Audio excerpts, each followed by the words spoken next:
Bonjour, que Hachem vous protège, vous donne la santé, la joie, la prospérité. Je vous souhaite une bonne journée. Alors aujourd'hui, mes amis, je vous pose des questions. Hier, je vous ai raconté les 3 petites anecdotes que j'ai eues. Un des voyages que j'ai fait de Paris, Casablanca, Hendaye, et après à Paris, en voiture. Et vous avez vu comment Akadosh Baruch Hu, il protège la personne lorsqu'on a confiance en lui. Mes amis, dans la vie de chaque jour, malheureusement, on vit dans une période où on vit des moments très durs, très difficiles. Le Covid, la Emouna, la foi, la Parnassa. Vous savez, c'est rare de trouver quelqu'un qui va te dire tout va bien. Très rare. Mais bon, Hachem, on a la Emouna, voilà. Il y a une femme au Canada qui est gravement malade. Le monde entier prie pour elle. Le monde entier. Il prie pour elle. J'ai un grand ami au Maroc qui est gravement malade. Lui aussi, le monde entier prie pour lui. Baruch Mordechai ben Feiha. Knafo. On vit avec l'espoir. Alors, j'ai parlé hier avec sa femme, le bon Dieu le protège, Zari. Il fallait voir comment elle priait. J'ai jamais entendu une femme prier et prier 1 milliard de fois mieux que moi sur le matin. J'ai dit, la façon, la émouna qu'elle avait, et comment elle met tout entre les mains du bon Dieu, j'ai rien compris. J'ai dit, mais ça existe des femmes comme ça. Et je sais que elle n'est pas la seule. Toutes les femmes, elles ont cette émouna. Toutes les femmes, elles ont cette émouna. C'est extraordinaire. C'est la folie. C'est la folie. Cette émouna, comment elle priait à Hachem. D'un côté, il priait à Hachem, et de l'autre côté, il disait, Hachem, tout est entre tes mains. Est-ce que tu vas faire? On l'accepte. Ça veut dire, voilà, tu m'écoutes pas, j'accepte ce que tu fais. Mais que tu fasses, que Hachem, il accepte sa prière avec la prière de tout le monde. Vous savez, lorsque les Juifs étaient en Égypte, à un moment donné, ils ne pouvaient plus rester en Égypte parce qu'ils sont tombés à un niveau d'impureté aussi bas, 49 degrés de Thomas. Ça veut dire que c'est comme quelqu'un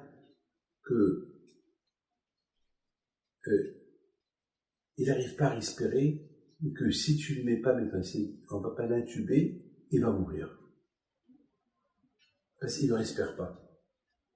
Donc les ministres, ils sont arrivés à un niveau de Touma tellement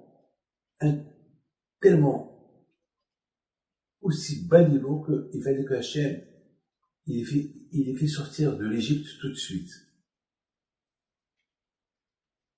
Avant que ce soit trop tard. Parce qu'après, c'est fini. Il y a encore un petit espoir. Il fallait qu'il quitte vite. Alors Hachem leur a donné une mitzvah à faire.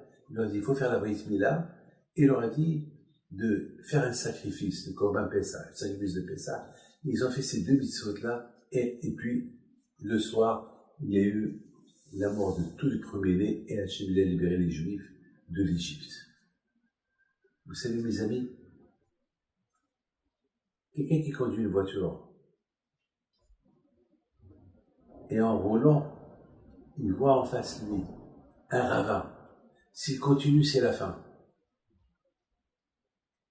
Qu'est-ce qu'il fait? Il a le volant. Tout de suite, il tourne pour éviter, sinon il tombe. C'est ce qu'une fois un rabbin il a dit. Un rabbin il a dit que Baruch Hashem, que le bon Dieu nous a donné la Torah. Avec la Torah, on se conduit dans ce monde-là. La Torah est le drive. Pour ne pas tomber dans le ravin. Si on ne se drive pas par la Torah, c'est fini. On tombe dans le ravin. Si on tombe dans le ravin, c'est fini. On n'a pas le droit de tomber de la Torah. Il faut qu'on se renforce. Tout le temps se renforcer. Il y avait une histoire que, il y avait, pendant la Deuxième Guerre mondiale, il y avait les nazis, ils devaient traverser des champs de mines, alors ils envoyaient des juifs aller les premiers. Et les juifs, le pauvre, ils mouraient parce qu'il y avait des bombes qui explosaient sur eux. Et puis, il y avait un juif,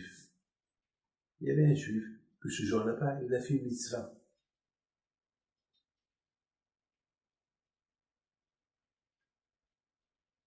Il avait une mitzvah dans ses mains. Et c'est quoi la mitzvah qu'il avait dans ses mains? Toujours, il lisait la lettre du Ramban. Ramban, il avait écrit une lettre à son fils pour qu'il se renforce toujours dans la religion.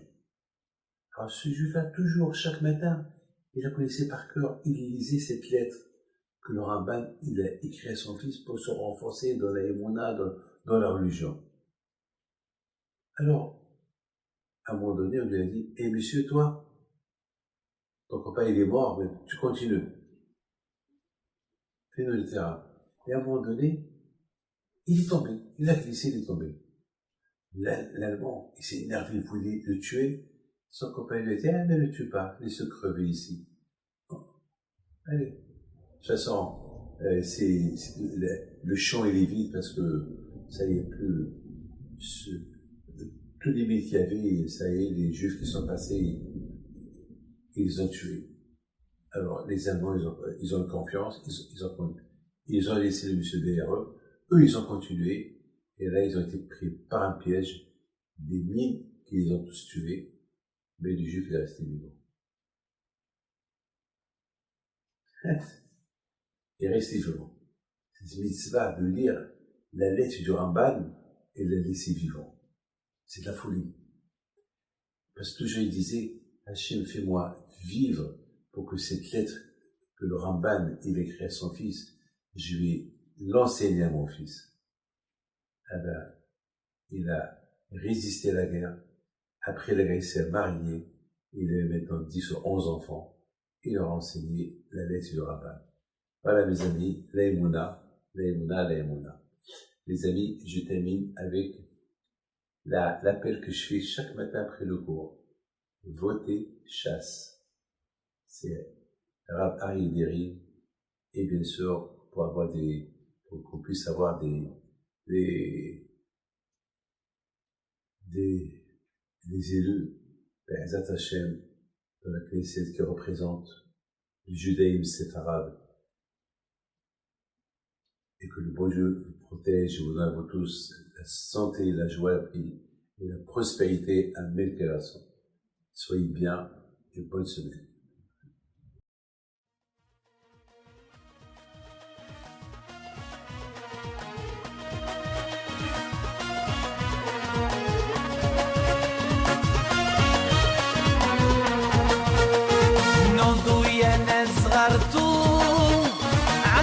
حيم بنتو وقف لنا زي